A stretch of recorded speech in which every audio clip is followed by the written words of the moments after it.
Hey, Nora. So, you managed to convince my brother into marrying you and taking care of your baby, huh? I never thought you were the type to use tricks like this. Did you enjoy deceiving him? And to top it off, you didn't even invite me to the wedding. Hi, Harper. I didn't actually trick Ryan into marrying me. Actually, we didn't hold a wedding, but only went to register and had a small party with our friends. Besides, it was Ryan's idea, not mine. I wanted to wait for you to come back and give us your blessing, but Ryan said you didn't have the right to decide whom he marries. Tell me, what did you do to make my brother fall so deeply in love with you? He is a successful, rich, handsome man, and yet he chose to be with you, even when you were still married and pregnant with your ex-husband's child. How did you manage to enchant him? Harper, where are you getting all this information? I told you clearly that Ryan and I met a year after my divorce. Our love is genuine, and I didn't have an affair while I was married. The baby is only about 2 months away from being born. Can't you bless Ryan and me? Why do you keep hating me and making baseless accusations? Oh, come on. You're a master manipulator, and it sickens me to see my brother fall for your lies. You must be thrilled now, thinking you'll get to take all of my brother's property, right? It's like you planned this from the beginning. Did you and your ex-husband fake the divorce so you could conspire to steal everything from Ryan? First, you seduced him, but behind his back, you were still with your ex-husband, and then you got pregnant and made Ryan think it's his child. All to manipulate him into marrying you. Once you get all his assets, you'll probably leave him and go back to your ex-husband, right? Wait, are you seriously unemployed, Harper? I thought you must be a famous fiction writer because your imagination is running wild with these fictional stories. I have nothing to do with my ex-husband. He was abusive and a gambler, and I struggled to get away from him. Since falling in love with Ryan, I've never asked him for expensive gifts or used him for money. I truly love him and cherish our relationship. Why do you keep accusing me of wanting to rob Ryan? So now you're saying I'm just a parasite, always asking for Ryan's money? You need to understand, Nora, I'm Ryan's sister. I have every right to share in his success and wealth. Besides, when we were kids, he promised to take care of me and provide for me in the future. He's just fulfilling that promise now, isn't he? Everything was going fine until you and your baby came into the picture. I never said you were a parasite, Harper. But relying on a promise made by a 5-year-old is a bit unrealistic. You're 40 years old now. Shouldn't you be taking care of yourself? A promise is a promise, Nora. Once you say it, you have to do it. You manipulated Ryan into not caring about his family anymore, and now you're free to decide how to use his money, right? And it was you who convinced him not to give me any more money. He used to support me, but now he refuses every time I ask. He says he wants to save for his family and children. It's ridiculous. My own family? I'm his real family. Harper, I didn't manipulate Ryan or tell him not to give you money. That's his decision. And stop with the baseless accusations and hate just because you might lose out on some money. Oh, I see. You don't hate me because I was married to another man and not deserving Ryan. Any girl who marries Ryan will be hated by you and get unreasonable accusations like this just because you will lose your money? It's absurd! Are you suggesting that Ryan should spend his whole life working hard and living alone just so that you can continue living lavishly and happily? That's incredibly selfish. Oh, don't use such harsh words to talk about me, will you? I never said I forbid Ryan from getting married, but any potential sister-in-law must get my approval. She has to be wealthy, obedient, and afraid of me, so I can control her and get more of her and Ryan's money. I had someone in mind for Ryan, a rich girl I knew, but your arrival ruined everything. I just can't understand what Ryan sees in you. You're ugly, poor, and unremarkable. Harper, I don't know what to say. But do you think your obsession with money is becoming alarming? You should consider seeking help. It's not healthy to be so fixated on wealth and control. Are you saying I'm crazy? Of course, I'm going crazy now that I'll be left with nothing and won't be able to attend fancy parties anymore. But here's an idea, Nora. If you want to improve our relationship and I never doubt the origin of the baby in your belly, then help me with something. I don't quite get what you mean. What are you trying to say? Well, I mean, haven't you been scolding me all this time that I can only live off and depend on Ryan? If so, then I decided to invest in stocks. A friend told me about a surefire company that will increase fivefold in 1 month. But, the money that Ryan gave me last month, I accidentally spent all of it on going to parties and traveling with friends. So now I don't have any more money. So can you tell Ryan to give me $300,000 to invest? Once I make a profit, I promise never to bother your family again. 300,000? What a ridiculous number! That's equivalent to Ryan's 1-year salary already. You also know that Ryan has given most of his monthly salary to support you, so he doesn't have a backup fund, right? Now all of a sudden, you ask for such a large amount of money? Where would I get it? It's easy. Borrow money from your friends and relatives, or even take a loan from a shark if you have to. And if you're worried about trouble, get Ryan to mortgage his house to the bank. There are plenty of ways to make money. Trust me, once I make a killing in the stock market, I'll repay this house for you, and I won't interfere in your lives again. What if the stocks don't go as planned, and you lose all the money? If it really comes to that, won't you not only run out of money, but Ryan and I will also fall into debt and lose this house? You really don't know how to talk. Why is your mouth full of foul words? I haven't invested yet, but you said that I've lost the money? That's just too much to worry about. Let me tell you, a friend of mine heard secret information from Wall Street that the stock of this company is going to skyrocket. It's a sure thing. Come on, my dear sister-in-law, you must believe me. If I earn a lot of money, I will definitely not forget your help. I'm just cautioning you about the risks. But if you're confident, then go ahead and invest. Doing something is better than doing nothing, right? That's right, you finally get it. Now transfer the money to me. Transfer money? What money? Do I owe you anything? Nora, don't play dumb. You agreed to give me $300,000 so I wouldn't bother you and Ryan again. Now, if you want to transfer the money, do it. Actually, no. I never agreed to give you any money. What do you mean you didn't agree? You made the offer and I accepted. I never made any agreement to give you money. I was just curious about what you would say. I never offered anything. You must have misunderstood. This is ridiculous. Stop trying to manipulate the situation. You offered to give me money, and now you're backtracking? Don't try to deceive me. I heard you loud and clear. Now, transfer the money. I won't transfer any money because I never agreed to it in the first place. You need to stop making baseless demands. But if you don't give me money, how am I going to have money to invest? Well, let me see. Well, yes. You can borrow from your friends, or get a loan shark, or mortgage a bank property. Oh no, wait. Do you have any property to mortgage? If so, you can start accumulating money by getting a job. You're so conniving. Why do you dare to face me like this? I can't borrow from my friends. They'll look down on me. And I don't want to deal with loan sharks and their high interest rates. Working? Why should I work hard for months or years just to earn a small amount of money when I can have millions overnight? It's laughable. You can't expect to become rich overnight without any effort or risk. It doesn't work that way. If you want money, you need to work for it or invest wisely. Stop talking bullshit. You definitely have to give me money so that I can change my life. Become a rich person so nobody can look down on me anymore. So you're saying I should give you money so you can change your life and become rich? Not a chance. You're just my sister-in-law. I have no responsibility or obligation to support you like a queen. Besides, Ryan himself warned me not to let you manipulate me or lend you any money. You'll regret treating me like this. I'll find a way to get what I want with or without your help. And soon you'll be down on your knees begging me. Hello, my lovely girl. Long time no see. How have you been? Huh? Who's this? Oh, don't forget me so quickly. It's your dear ex-husband here, Elijah, the man you promised to love and be with for life, no matter the circumstances. But you broke that vow and left me when I needed you the most. However, I forgive you and I'm willing to take you back. Elijah? Is that you? Why are you contacting me now?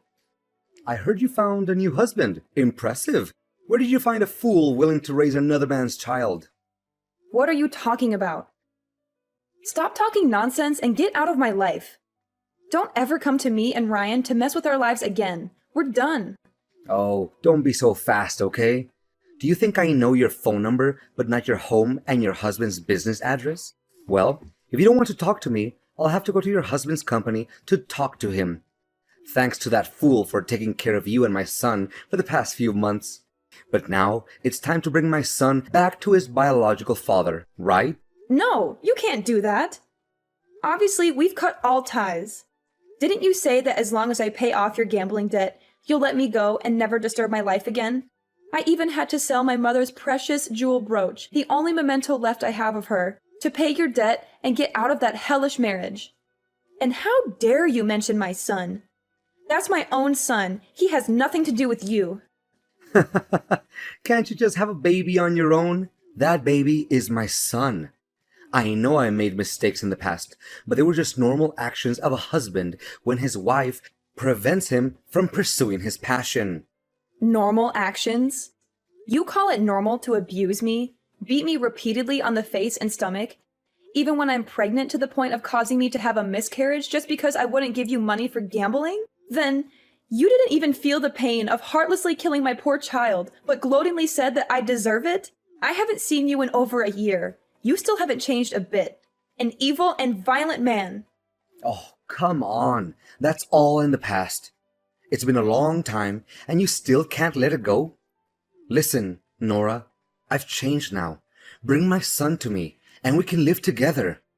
I just won the lottery and made a fortune at the casino. Enough money for you and my son to live happily ever after.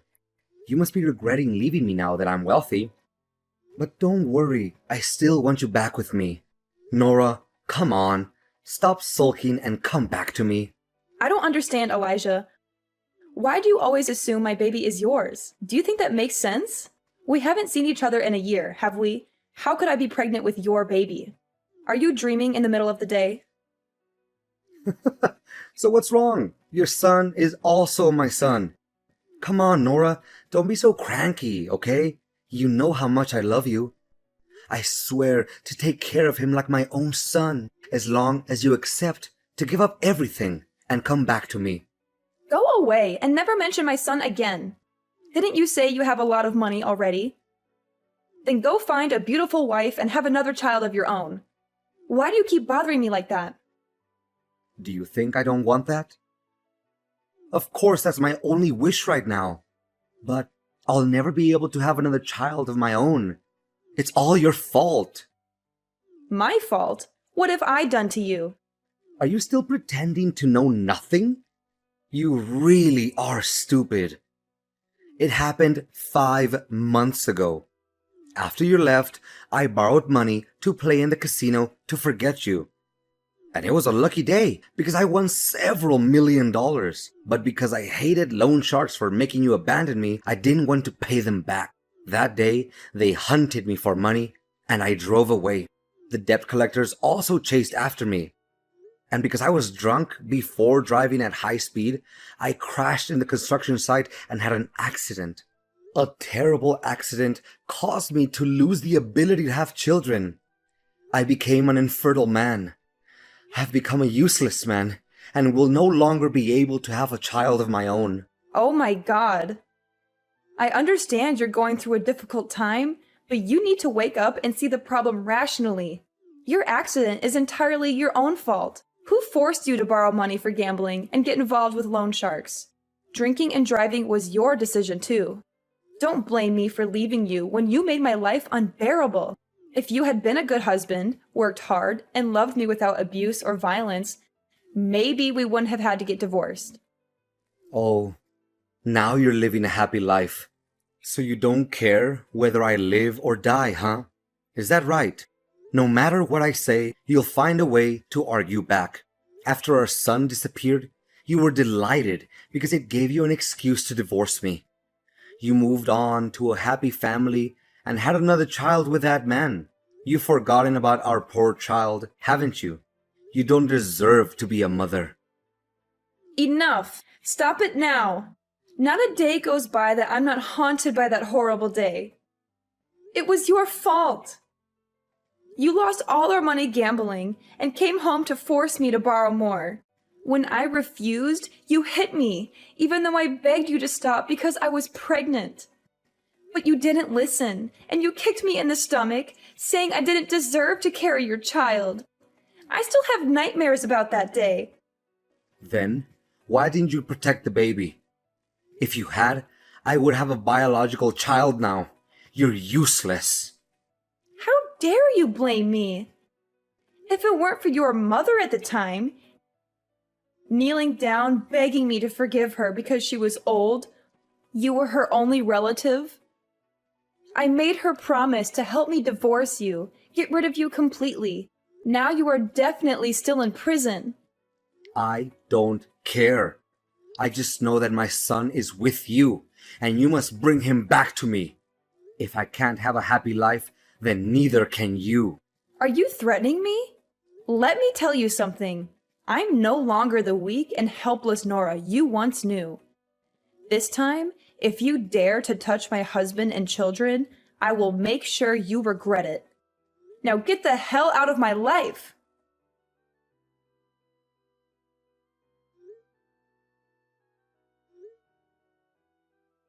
Harper, did you take my son somewhere?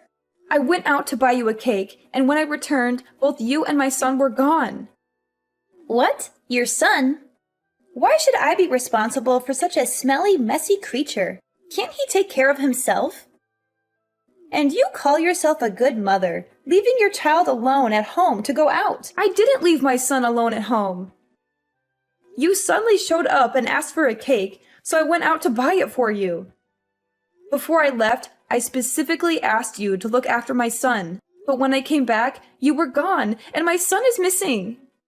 Are you blaming me now? Sure, I heard you muttering something about babysitting, but I didn't agree to it. Don't assume that I have to do everything you say. Besides, if the baby is lost, what's the point of looking for him? You and Ryan could just have another baby. How can you say something so heartless? That's your nephew, Ryan's biological son. So what? He's just a baby. But if you're so desperate to find him, you probably will get disappointed, although he might not be in this country anymore. Look, forget about him. Move on and have another baby. I won't give up on finding my son. I will do whatever it takes to bring him back. You're so stubborn, Nora. Maybe he's better off without you. Perhaps he's living a happier life than he ever would with you. What do you mean by that, Harper? How can you say such a thing? How can you say that when my own son is missing? I can't just move on. He's my flesh and blood, and I won't rest until I find him. Well, good luck with that. Now I have to spend this huge amount of money. It's so wonderful. Harper, I can't believe you could do this to me. How could you betray me like this? I am beyond disappointed in you. What's your problem, Nora? What are you so mad about? What disappointment? Don't act like I care about how you feel. Are you going to blame me for your son's disappearance now? I warned you before, didn't I? You won't find the boy again. Just give up. Even now, you still refuse to admit it? Weren't you the one who accused me of colluding with my ex-husband and came up with that ridiculous plan? Turns out I can write stories too. Not fiction like yours, but detective stories. Would you like to hear one? Huh? What nonsense are you talking about? I don't have time to listen to your crazy ramblings. Don't be so hasty. I think you'll like this story. It's about a woman who endured years of abuse from her ex-husband. But she managed to escape that traumatic past and find a man who truly loves her. She thought her life would finally be happy. But then she encountered a wicked sister-in-law who would do anything for money. However, because the woman's family couldn't fulfill her extreme desires, the sister-in-law devised a sinister plan. What? What are you talking about? That wicked woman has managed to contact her sister-in-law's ex-husband, who was desperate to find a child. The evil sister-in-law and him have planned together that she would find a way to bring her sister-in-law's baby and sell it to her gambling ex-husband for $500,000. He had to promise that he would bring the child out of the country so that no one finds out about their scary plans. Stop. Just stop now. I don't want to hear any more of this. What's the matter? Don't you want to know how it ends? I promise it won't disappoint. The ending? Yes, the ending. But here's something the two villains didn't know. Since the last time the ex-husband sent threatening messages to the poor woman, she became cautious and sensed the danger. She secretly installed cameras in the baby's room and bought a tracking bracelet to put on the baby. So when the baby went missing, she quickly realized that her ex-husband was the most suspicious and immediately informed the police. Hidden camera? Tracking bracelet? Please don't tell me it's the silver bracelet. Oh my god, I should have taken it off. Based on the camera footage and the location data from the bracelet, the police quickly caught the ex-husband as he was about to leave the country. The baby was safely returned to his parents, and the ex-husband was arrested and confessed to everything. He revealed all his plans and his accomplices. The police are on their way to arrest the wicked sister-in-law. How's that for a story? Oh, and I'll let you in on a little secret. The story I just told you is entirely based on a true story. You can't prove anything. This is all just a coincidence. Coincidence? I don't think so. The truth always has a way of coming out, and you'll pay for what you've done. I won't rest until justice is served and my son is safe in my arms again. You messed with the wrong woman, Harper. Yes, I admit it. I was just trying to scare you, Nora. I didn't actually kidnap the baby, I promise. I never intended to harm him, I swear. What? Pretending to kidnap my baby? Are you out of your mind?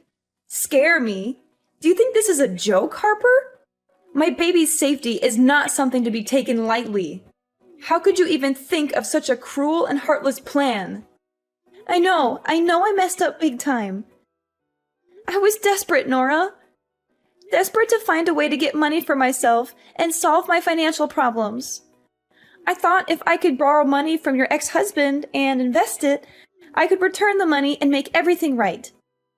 I never wanted to hurt you or the baby, I promise. So you thought manipulating me and my son's safety was the answer? You never once considered the consequences of your actions? Do you even understand how terrified I was when I thought that my baby was missing? I'm so sorry, Nora. I didn't think things through. I was selfish and desperate. But I swear, I never meant to harm anyone. I just wanted a chance to fix my life and make things better for myself. Harper, I will never forgive you for what you've done. You crossed a line that should never have been crossed. My son's safety is not a joke or a tool to manipulate me. You will pay the price for your actions. And I hope you spend the rest of your life in prison, where you belong. You can't do this to me, Nora. I didn't actually do anything to your son. It was all just a scare. You can't prove anything. The police will investigate, and they will find the truth. I have the evidence of your plan, and I'll make sure justice is served. You can't get away with this, Harper. You wouldn't really turn your own sister-in-law in, would you? We're family. Nora, please, I'm sorry. I'll do anything to make it right. Just don't turn me in. You're heartless, Nora. You don't care about anyone but yourself and that brat of yours. As the days passed, the weight of the trial and the emotional toll it took on me became unbearable. The courtroom felt like a prison, confining my spirit as I sat there, recounting the harrowing events that had unfolded. The truth had come to light, and both Elijah and Harper were held accountable for their actions. It was a bad ending for them, as justice finally caught up with them. Elijah was sentenced to 10 years in prison for kidnapping and intimidation, and an additional 5 years for the abuse he had subjected me to in the past. He would no longer be able to harm anyone else. As for Harper, she too faced the consequences of her manipulative schemes. She was sentenced to 10 years in prison for her role in the kidnapping. On top of that, She had to compensate me with a substantial amount of money for the pain and suffering she had caused. Talk about karma coming back to bite. Ryan and I decided to start anew, leaving behind the painful memories and toxic relationships that haunted us. We sold our house, and with the proceeds, embarked on a new journey together in a different country. It was a fresh start, a chance to build a happy and loving family without the shadows of the past. In our new home, we found solace and peace. The wounds of the past began to heal as we focused on creating beautiful memories together. Our son, the light of our lives, flourished in this new environment, surrounded by love and care. He was our beacon of hope, a symbol of resilience and the strength to overcome adversity. Ryan and I grew closer than ever before, supporting each other in every step of our journey. We made a conscious effort to communicate openly, to heal the scars of our pasts, and to build a future based on trust and understanding.